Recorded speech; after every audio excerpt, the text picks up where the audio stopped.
Many, many years ago, must be about 40 years ago now, maybe 50 years, when I was a young, greedy, aspiring man, I was hell-bent on getting myself enlightened. That seemed to be the one thing I hadn't achieved in life. When everybody else was out enjoying the sunshine, there I would be, sitting alone in the zendo, sitting. And it never occurred to me, for years and years, that this wanting, this neediness, was contradictory the very ideal I had in mind, which was to end, or dissolve, this wanting, needy self,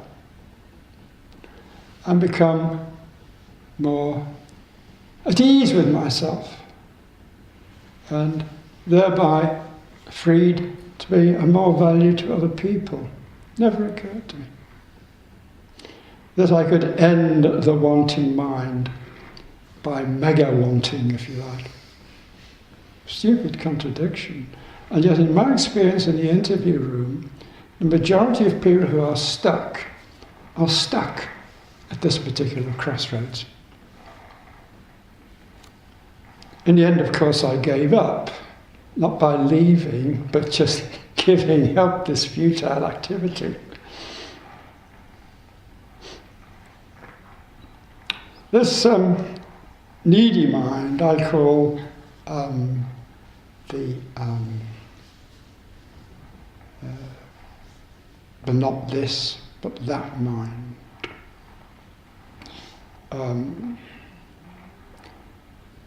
I want this, I don't want that.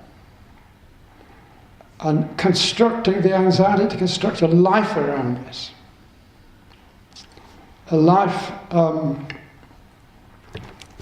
which would build up a stronger sense of self, a stronger sense of self-identity, make me secure and happy in myriad different ways. The this versus that life. I want that, I don't want this. This, of course, originates a little further down in a sense of our own inadequacy. When I've done this little test at any retreat I've run, I've never come across anybody who didn't feel in some sense inadequate in themselves. And below this sense of inadequacy, this sense of lack in our lives, something missing, something lacking, something quite deep. That in its turn originates in the fact that we experience at bottom the impermanence and insubstantiality of life, of everything, which is frightening. So we struggle and struggle and struggle to fill ourselves, our precious selves, and make them secure. That's our goal in life, the typical goal in life. And because all of you here have some sense of that, I assume that is why we're all here together, to talk about and to practice ways out of that. Because each person here has woven their own unique and intricate life of trying to get that and avoiding this. So that, life is tolerable and okay, maybe enjoyable. If it weren't that, the whole population would be applying for retreats like this.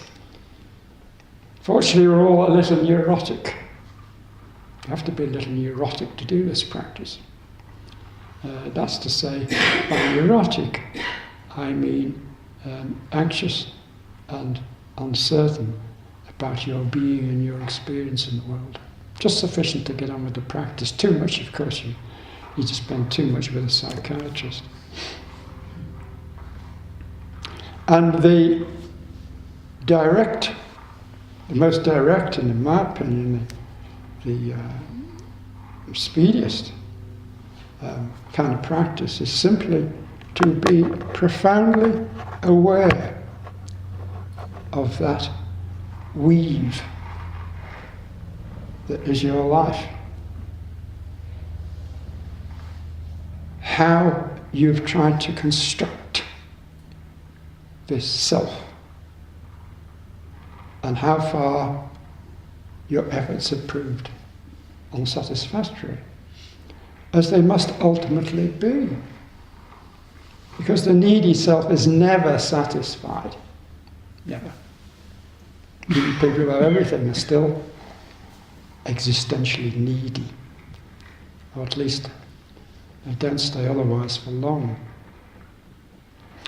And to become intimate, each person, each of us, with that particular weave in our life, and the way, what there is about it, which creates uneasiness, suffering, dukkha, as the Buddha called it.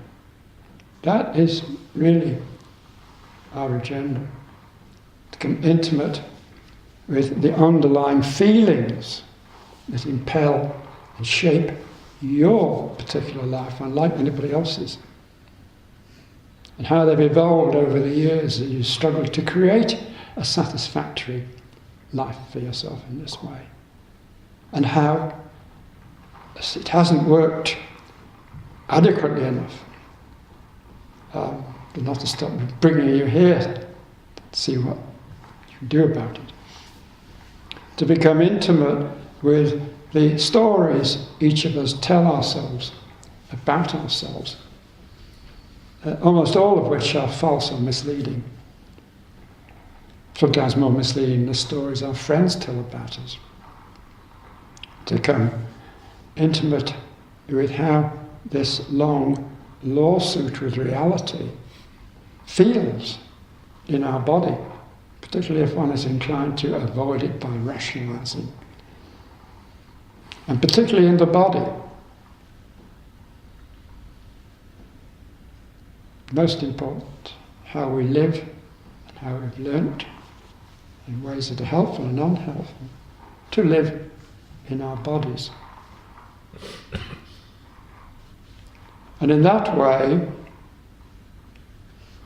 with the help of a practice which clarifies the ruffled surface of our mind, enables us to see more deeply the usually rather ugly creatures which breed at lower depths. With that kind of clarity, we slowly wear out the sandal of samsara, and the grip and urge and push of our needy mind. Are we okay so far? So that's really the agenda of the work, and that's what's called everyday Buddhism, which is quite the rage in the United States, but the British Buddhist scene is rather more conservative. In other words, using the discomfortures in your mind as the most powerful potential forces for driving the way forward out of that situation. The problem then remains, however, well, okay, if I don't want anything from, I've given up wanting, what motivates the practice for me, rather than sitting in other aspects of our practice? And this greatly troubled great Zen master Dogen. How do we do it? Well, the ideal is to sit and to live, for that matter, with a kind of curious playfulness. How do you get to that, though? You can't will it. Keep the will out of it. The will is an extremely dangerous thing. So how do you do it? Well, there are metaphors which can be helpful. I recall the days again long ago when I had difficulty learning to swim. And again, being a very earnest person I was, I tried very, very hard, kept sinking, of course, thrashing around. Then, so I gave up and just larked about with my friends. And one day they said, "Look, you're floating!" And I realised then all I had to do was stay floating and moving my arms and legs, and I was swimming. It's quite a good analogy, as a matter of fact, to this practice. I started swimming. I started the real practice of swimming. However, there is something more supportive and more powerful than that, which enables us to practice without the exercise of the will, the neediness, the desire, and to practice simply with a playful curiosity, delightful part of one's life, the part of one's life, maybe the only part of one's life, maybe only half an hour a day, when you're truly free. You have to bother about anything. So certainly avoid swatting intrusive thoughts as if they were mosquitoes. And certainly be open to the stories that come up. If you're aware of them, then they disappear. But you will say, if you say to yourself, wow,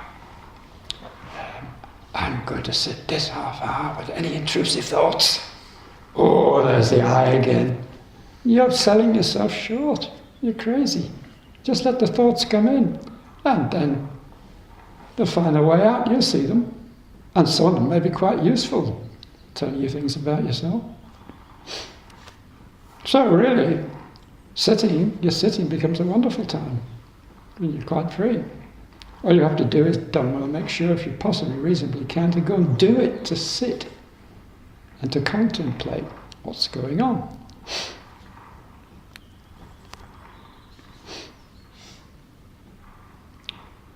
Shunryu Suzuki, I'd like to call him in evidence, has some splendid things to say about this. He particularly warned about any kind of wanting or neediness in our practice. I think he wrote this in Zen Mind, Beginner's Mind. Whether you practice Zazen or not, you have the Buddha nature. Because you have the Buddha nature, there is enlightenment in your practice. I don't like this word enlightenment, it's got a bit ill-used, but let's say there is wisdom and compassion in your practice. The points we emphasized are not the stage we attain, but the strong confidence in our original nature and the sincerity of our practice. According to Bodhidharma's understanding, practice based on any gaining idea is just a repetition of your karma, as it were in my case. Forgetting this point, many late Zen masters have emphasized some stage to be obtained. We do not slight the idea of opening to wisdom and compassion. The important thing is this moment, not someday in the future. Now, what's he on about there? What's this original mind, sometimes called the Buddha nature? I like to call it the authentic nature, our authentic nature. It's not we've got two minds, a sort of original mind or an authentic mind, a wise and compassionate mind and a deluded mind. It's the same mind. It's just there are times when that dimension of the mind is uppermost. The example I always quote, because it is so graphic, is that of helping other people. Because it's got these two sides, you know. If we can help other people, that makes us somehow superior to them. We must do, because they need our help. And we also feel good. And one thing the self lusts about is feeling good and kind, which very easily slides into righteousness, which has led to an awful lot of people being killed in history.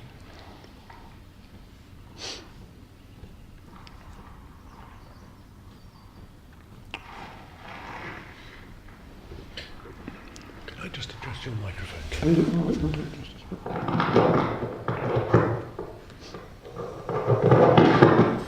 Thank you.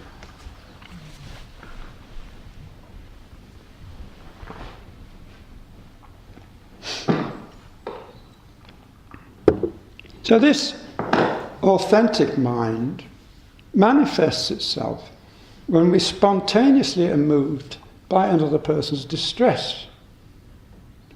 A needy self recedes into the background more or less, and we are open to that other person's distress. And we are truly helping, because then they sense that you are being with them rather than over there telling them what to do or whatever. But one with them. And those who worked in the Samaritans know that you can save someone's life in that way, just by hanging out with them. Like I think it was Master Joshi. They were all walking in the snow, maybe on an arms round, and someone fell down in the snow. And Master Joshi just lay down beside them. You've all been aware, everybody here has been aware of manifestations of this authentic self, this spontaneous self. This self which is good without trying to be good or doing loving kindness exercises or whatever. And as our practice matures, those times and situations become increasingly prominent in our lives.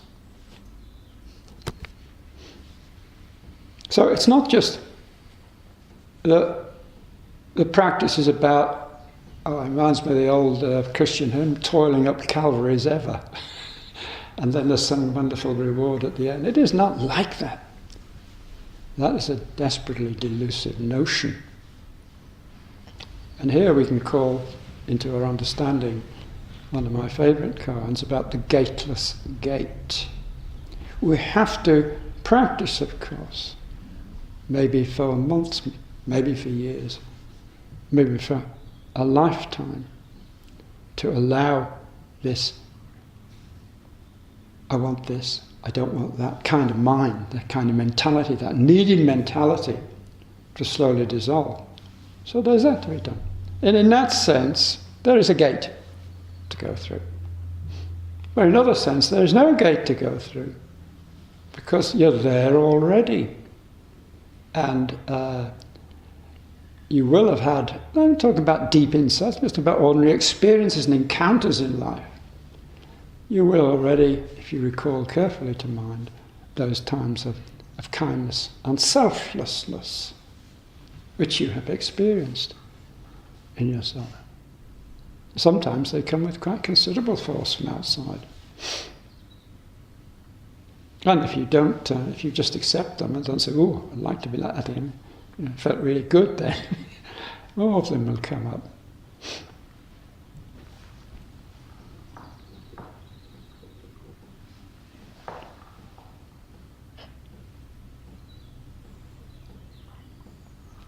Don't get confused.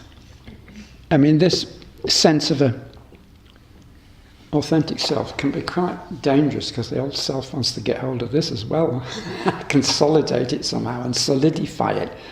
You know, this is the good self. Ooh, it's not like that at all.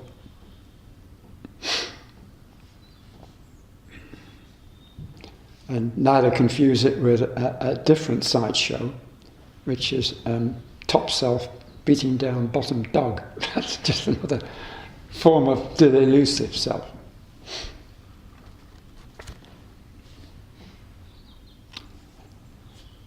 I felt rather surprised, in fact, in my own studies and encounters, how little emphasis there is or explanation of this authentic self. Through countless standard introductions to Buddhism, there's very little on it and very little explanation of it, which is extraordinary, because it is so important. And once one, as how does Suzuki put it,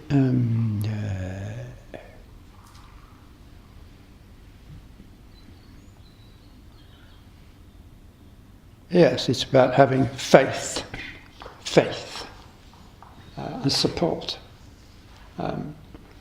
in this sense of self. And it does lighten one's practice hugely.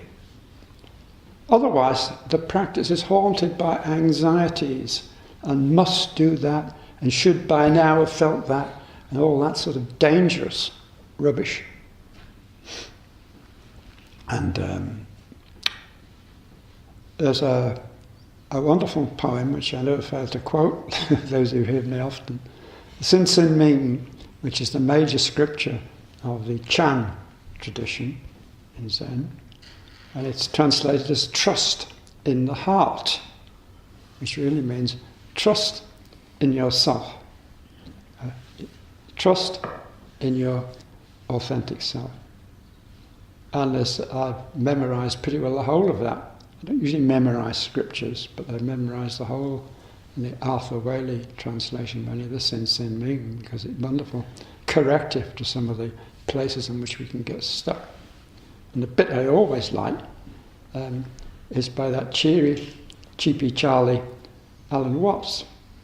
I quote this at times on the teach I lead where people seem to be getting on a downer, cheer them up a bit. Follow your nature and accord with the way. Saunter along and stop worrying. If your thoughts are tied, you spoil what is genuine.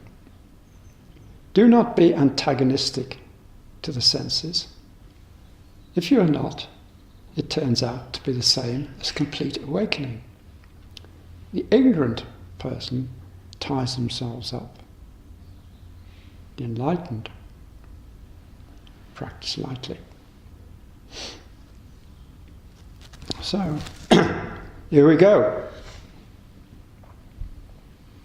On a practice which can be an arena of anxiety in our lives, become an area of pleasure where we watch everything that comes up and take a pleasure and curiosity in becoming more intimate with all the stuff that's going on here that's been creating so much trouble in our lives, for ourselves and for other people. And gradually, as they say in the jargon, we are freed from from that lovely Zen saying, the fleas, we're all fleas on a hot griddle of life. The fleas must jump, must fall, and the fleas must fall with jump. This endless futile wanting. And this transition begins to take place. It may be accompanied by varying degrees of what are called insights, which is a kind of foretaste, if you like, of it's a foretaste, a stronger foretaste of a more matured authentic self. And gradually the self, instead of dominating everything around and trying to control it, what I call the acute angle self, begins to open up. And we become more one with other people and with the world as a whole.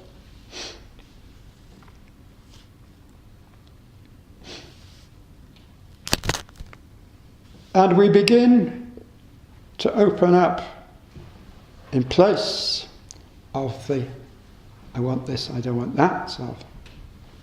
What in Zen we call the experience of suchness or thusness. Things just as they are, as a whole, without this or that. If involved with someone in a relationship, this can be very, very interesting development. It hasn't come earlier. I'm talking beyond the early romantic lunacies, which usually don't last longer than a year, fortunately, or unfortunately. We begin sometimes to see that person just as they are, without the reservations about them. Like, well, we get on fine, yeah, we're in love with her or him.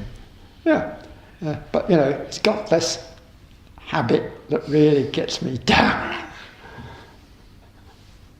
Or this or that. But just to see the person as they are as a whole.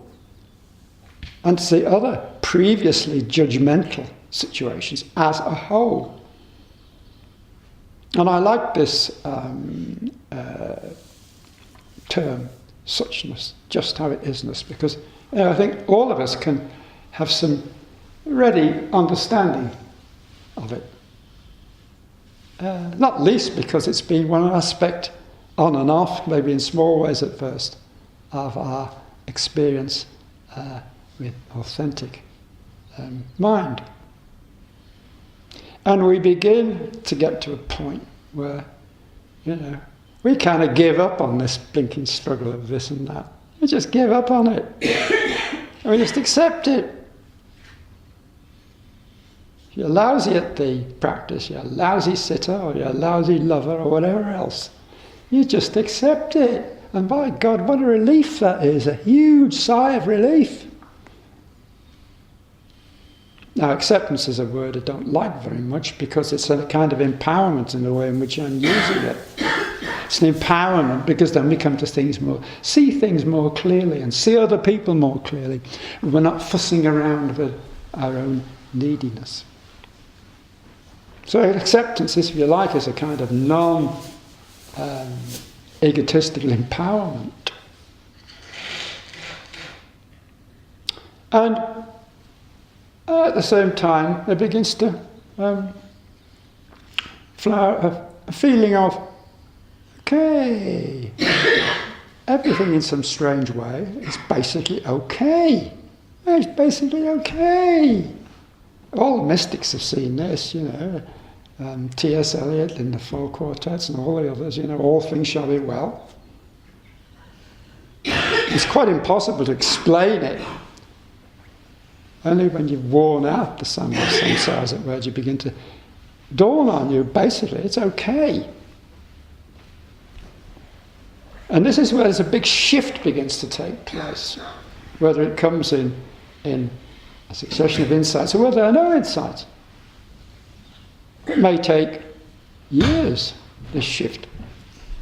But it's a shift into wisdom and compassion. And put it in another way, it's an enlargement to fill one's life more completely of this living out as an authentic self. And there's no perfection at the end of it, there's no arrival at it. We say in Zen, to the shock and horror of some other Buddhist traditions, the Buddha is still practicing with us.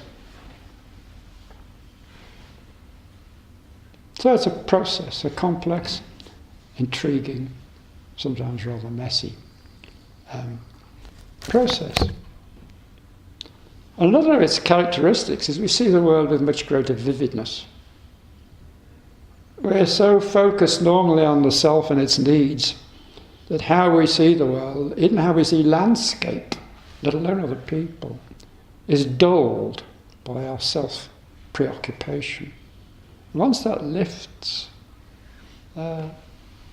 everything, all of experience has this extraordinary vividness to it. And another striking characteristic, which again I've referred to in the authentic self, is playfulness. I've become so convinced of playfulness now that I'm not really a proper Zen teacher any longer. I know people at Gaia House are shocked where I also teach when we all go out and start performing all sorts of daft games, falling over one another and shrieking with laughter. This caused horror at first. And Gaia House, if you've ever been there, it's a very eyes down kind of place. And I almost got sacked. But then they noticed that my students were so cheerful at the end of the retreat.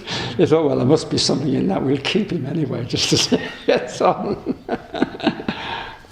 And every morning, as I say to friends here, if it's a lovely and unique morning, we just don't do the first sitting. I say, okay, let's get out on the hill. The view is terrific. They all go out, and some of them, you might say that's not a very serious practice, but actually some of them have quite turnarounds in these kind of experiences. So playfulness, I think, is the ultimate mark of one's Zen maturation, because it's a new kind of freedom, not an irresponsible freedom, but a new kind of freedom. And it's also very, very enjoyable.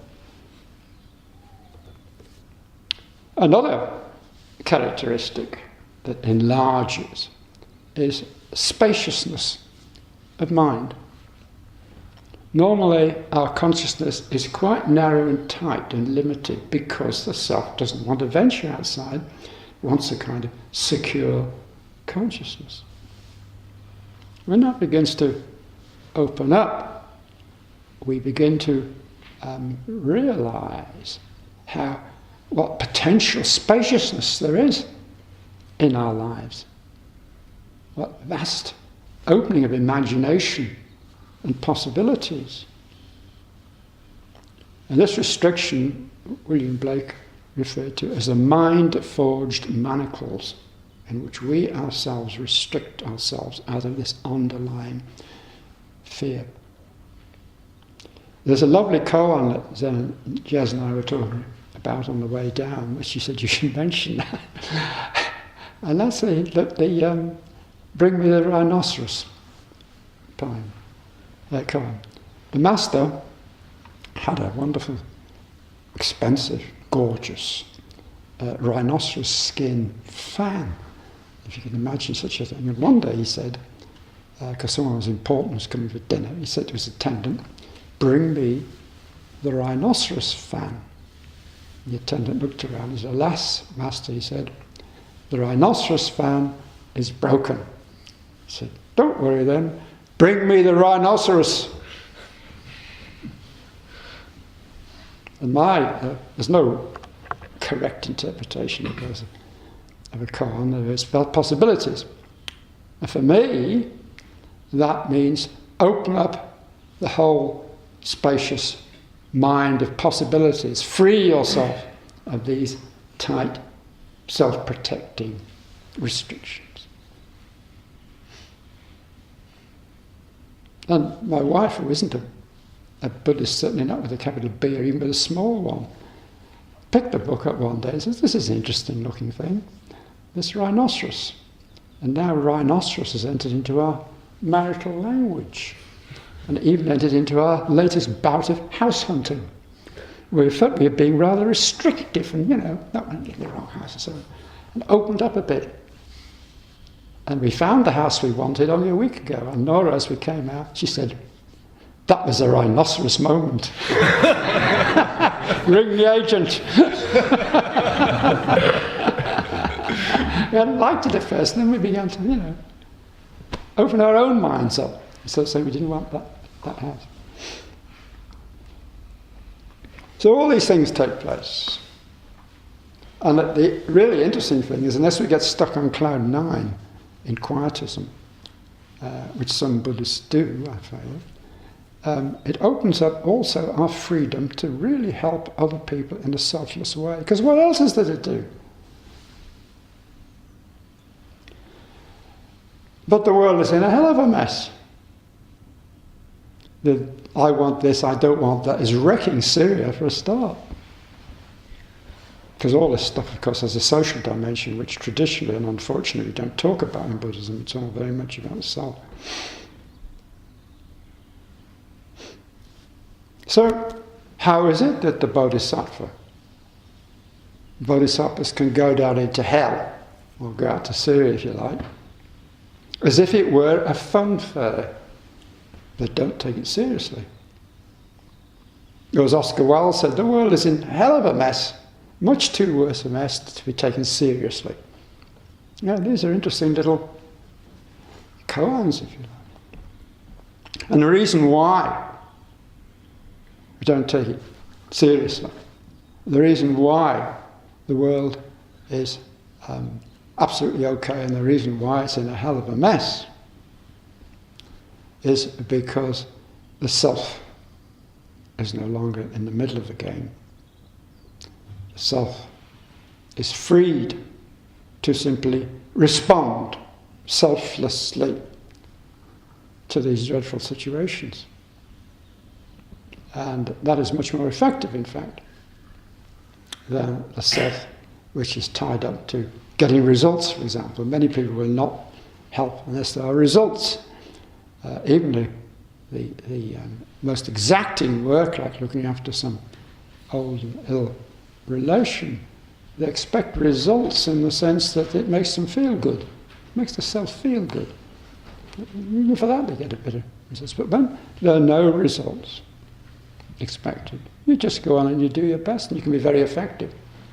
I think I mentioned more than once talking to the top guy in some big aid funding organisation for Africa. And he said, well, we like to give the money to religious organisations. And I said, why?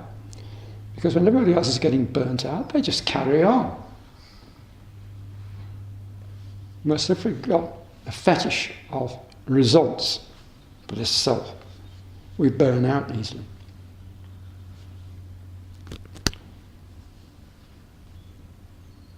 And so this kind of vision I'm putting across, if you like, the picture of it is completed by that most, well, he's regarded as a contemplative old wise monk, Dogen, who said all of us need daitoku, which is one of those Japanese words, a very difficult translation, but it meant our project out in the world. An inclusive and engaged Dharma as an essential part of our practice. And when I say out in the world, I may mean the dedicating your care to bringing up a family under difficult conditions, as well as stopping Tesco buggering up your community, or instead of doing your best to address global warming. It can be any of these things. Out in the world, as opposed to up on Quad 9, with the work only half finished, and everything is basically okay, because it damn well isn't. It completes the work. But it's not something at the end of the work. It's not that, as in the ox herding pictures, you come down from the mountain and enter the market with bestowing hands. It's there at the start. It's an essential practice. In Dogen's view, essential part of your practice at the start. Practicing to care for others, for example. Practicing out in the world, in the marketplace. And you may not do it well, because the old ego's at work there, but it simply gives you more opportunities to work with it, doesn't it? Simply realise all the self-serving stuff that comes into that. And as many people might, it's more valuable than sitting for ages on your cushion. Not that sitting on your cushion isn't important.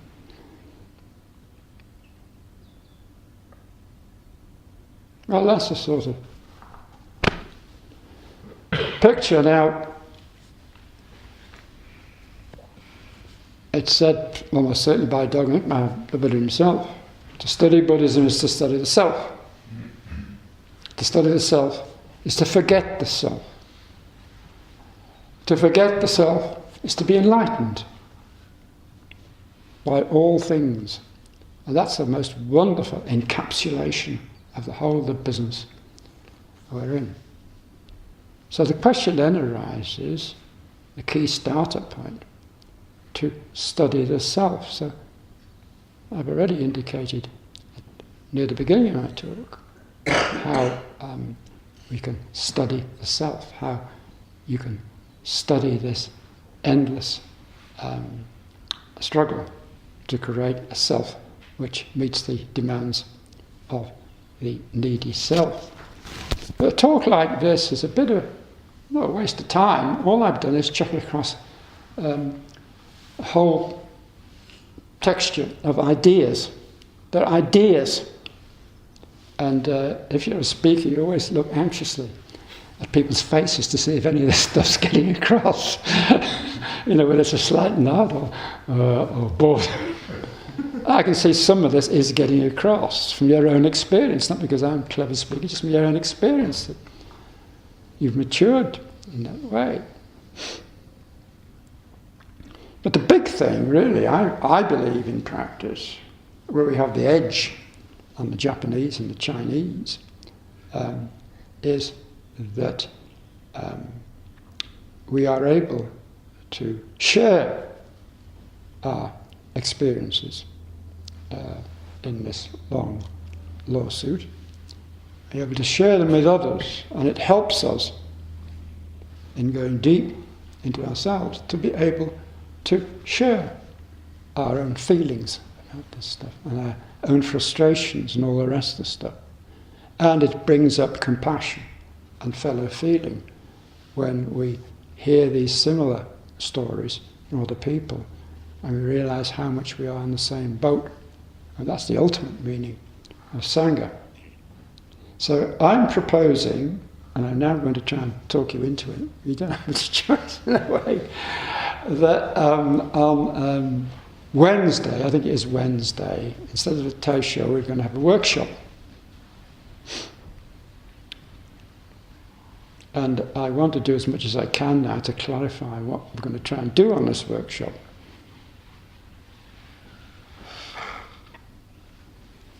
And we'll do the workshop in groups of roughly 4 people, because it's easier to share things together. You needn't say anything if you don't want to, that's fine. You probably benefit from what other people say. You're under no requirement at all to reveal intimate details of your life. But if you do, then everybody's pleased to understand everything that goes on in that workshop is confidential. When you go home and your partner says, anything interesting happened, you say, oh, we heard some hairy stories from some of the people. None of that. We need to have an undertaking that everything that passes between us is confidential to our community on that day. Okay? I mean, that's not to say that you need to come up with this stuff, but often it helps people if you make that kind of bold, generous sacrifice of your own experience. And the idea is, in these groups, I brought a pile of white quartzite wedge speaking stones, controlled by the stone, as I'll explain. Each person has their say, and no one else can talk, while the person who's talking has got a stone. And I'd like you, between now and then, to go into the woods when you're kicking stones and whatnot, and recall what kind of life you've created for yourself. What kind of life in terms of, I want this, I don't want that. What kind of lawsuit, which is, it's a long struggle to prove something, and this is an unwinnable lawsuit, have you made so far in your life? And this can be looked at in various ways. You can take particular sectors of your life. They say of some people, he lives for his job, or she lives for her marriage or her children.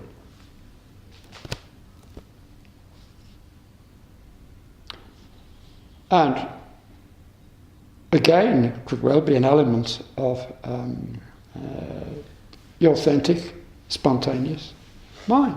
But there's probably an element of neediness as well, as we all know from, if we're deeply aware how it is when you're bringing kids up. They are very much yours, but they're also themselves. Increasingly so when they get into their teens. Or it might be another kind of an angle, is those of us who live through belongingness. We like to belong to things. We like to have the upholstery, the emotional upholstery of lots of people we might call friends, but some of us might just say, well, they're really just acquaintances called friends out of neediness. We might be obsessed with the social media, so we don't need to have real life friends even. But all this builds up this strong sense of belongingness. which has wreaked havoc in the world, of course, this great movement of ours, our all-conquering ideology, all that kind of dreadful stuff. Some people live very much by that. And the opposite of that is, I'm going to make my mark in life. The kind of person who on committee goes on and on and on, mainly about himself, not about the business in hand. I'm going to make a mark in life. The first kind tends more towards the female side, but just tends, second side. As we know from examples like Mrs. Thatcher, isn't always necessarily a masculine thing. So each of us here will have that tendency. I freely confess I'm a making a mark man. I wouldn't be up here, would I? So a little bit of that, not much nowadays, not like there was in the academic days, the glory days of big ego, which are all kind of gone now somewhere. And then we've all got our various addictions or attachments that keep us going. Busyness, if you're a member of the professional middle classes, busyness is a big thing. You can say, well, I need to be busy. I'm doing valuable work. There's all that side to it. There's another side to it as well. My diary is full, therefore I am. And then a fortnight later you think, say to your bugger, we've got to make this dinner appointment 3 months from now. My diary is full. And then it's the latest thing that keeps people going, it's just the dreaded social media. A kindly friend of mine eventually insisted on making a website for me, with all this stuff and a lot more, in all my haiku writings and so on. I reluctantly agreed to it, being an old techno-fossil. You can look on it sometime when you want a bit of general entertainment. There's nothing else on the box. It's kenjoneszen.com. And you get all this sort of stuff. Again, a bit from a different angle with even do-it-yourself exercises. But anyway, put that aside.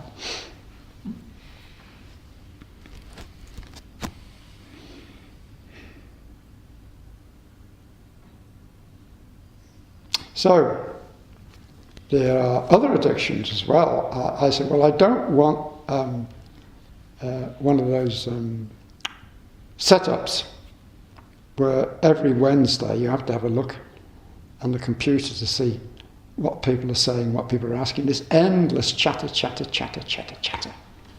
But it upholsters some people mightily. They learn to get through the day without it. They probably become seriously depressed. And as we know, the levels of depression are steadily rising, stress in this country anyway. But there are always other things, aren't there? There's, of course, the I shop, therefore I am. You don't actually have to buy anything, you just have to feel what I call the emotional upholstery of having a shopping day. People pour into Aberystwyth and a vast petition saying, we haven't got Marks and Spencer's. I have to go all the way to Shrewsbury for the kind of pyjamas I want. Blah, blah, blah, blah. So that seeps into our lives, even though we think we're above it. And then a whole range of addictions of every kind. Obvious ones like alcohol. They say the middle classes are becoming more and more intoxicated. Well, maybe I feel guilty there because I'm working my way through the 300 Trappist beers before I die, and it's taking a long time. And then there are all the sort of mental things. Being guilty, can really keep you going. Because if you weren't guilty, what else would you be? A vast gap would open. And then there's particularly with blokes, there's the rational thing. You can rationalise your way through everything. I know some blokes who are terminally ill, and they've alleviated the facing up to it by simply becoming experts in their own field. They've read everything about what's going to kill them. It's a strange kind of way to prepare for your death, but there you are. It gets by. You get by.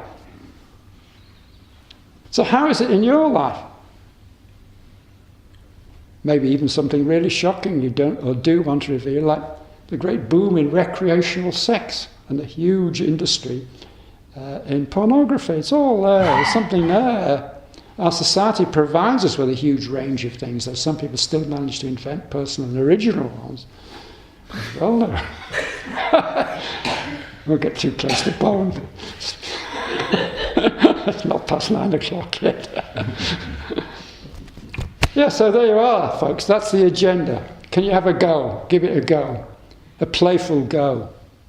And if you don't understand it or you want a bit of a help, bit of a lift up, we're going to start interviews, I think, this afternoon, aren't we doing? Yeah. Just stop me anywhere, and we'll have a chat about it to help you on to prepare for this thing. Are there any questions about that? Yeah.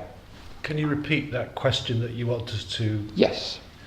I would like you to reflect and share with others your own personal experience of how you have created or attempted to create a life which sustains a strong sense of self in the face of threat and fear of the world outside. Basically, it's that kind of thing.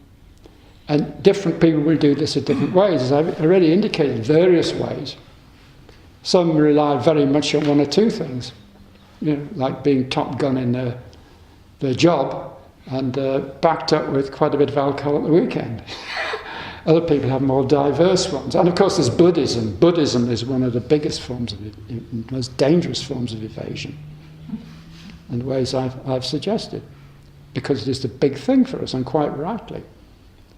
So the wanting mind gets into overdrive when it gets onto Buddhist practice. It doesn't. When you get to a senior position, you can do a lot of damage that way to other people as well. So does that clarify it a bit? Yes, my friend. Oh yeah, sorry, I don't know. What you're just talking about Zen mind, beginner's mind with Shunryu Suzuki. Yes. And you're talking about the authentic self. Yes. And he's talking about doing things with sincerity.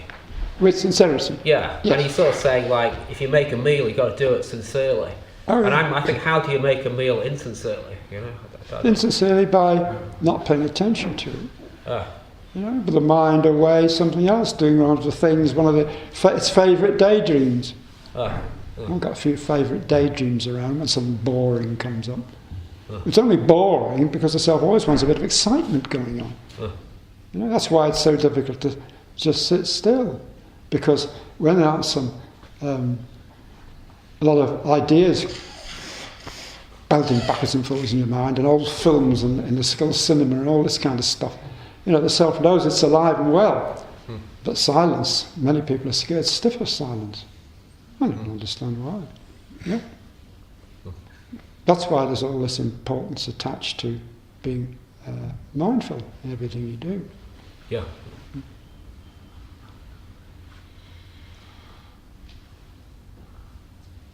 Okay.